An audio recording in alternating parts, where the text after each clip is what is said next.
आज के मोटिवेशनल मंत्रा में हम एक कहानी के माध्यम से जीवन की एक सच्चाई को जानने का प्रयास करेंगे, जो प्रश्न लगभग सभी के मन में आता है। महात्मा बुद्ध एक दिन प्रवचन दे रहे थे। जब प्रवचन खत्म हुआ और सभी लोग चले गए, तो एक व्यक्ति बुद्ध के पास जाकर बोला कि भगवान, मैं लंबे समय से लोभ, मोह इत्यादि छोड़कर एक अच्छा इंसान बनने के लिए आपके प्रवचनों को सुनता आ रहा हूँ। आपके वचन सुनकर मैं कुछ समय के लिए तो उत्साह से ओत-प्रोत हो जाता हूँ, परंतु इन बातों से मुझ में किसी तरह का कोई बदलाव महसूस नहीं हो रहा है। व्यक्ति की बातें सुनकर बुद्ध मुस्कुराए। उन्होंने बड़े ही स्नेह से उस व्यक्ति के सिर पर हाथ फेरा और बोले कि वत्स, तुम्हारा गांव इस स्थान से कितनी दूर है? व्यक्ति ने जवाब दिया कि करीब 10 कोस।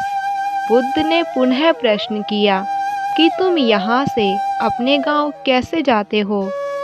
इस पर वह व्यक्ति बोला कि गुरुदेव, मैं पैदल ही जाता हूँ।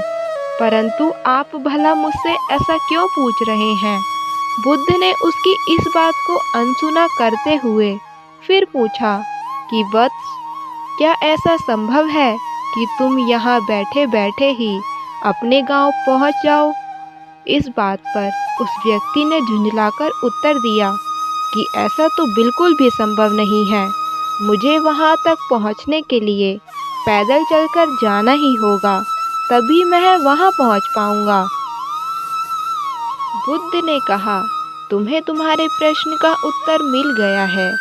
यदि तुम्हें तुम्हारे गांव का रास्ता पता है, उसकी जानकारी भी है, परंतु इसे व्यवहार में लाए बिना या प्रयास किए बिना, पैदल चले बिना तुम वहां कैसे पहुंच पाओगे?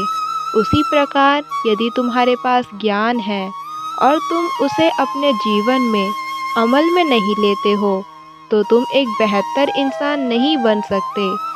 ज्ञान होने के साथ साथ उसे व्यवहार में लाना भी आवश्यक है।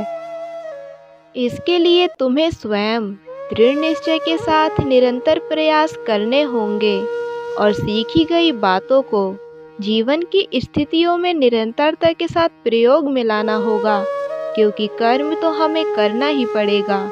हमें इन बातों को अपने जीवन में आत्मसात करना चाहिए। साथ ही जीवन में सफलता पाने के लिए गुरु और किताब का भी महत्वपूर्ण योगदान होता है, जो हमें सच्ची राह दिखाते हैं।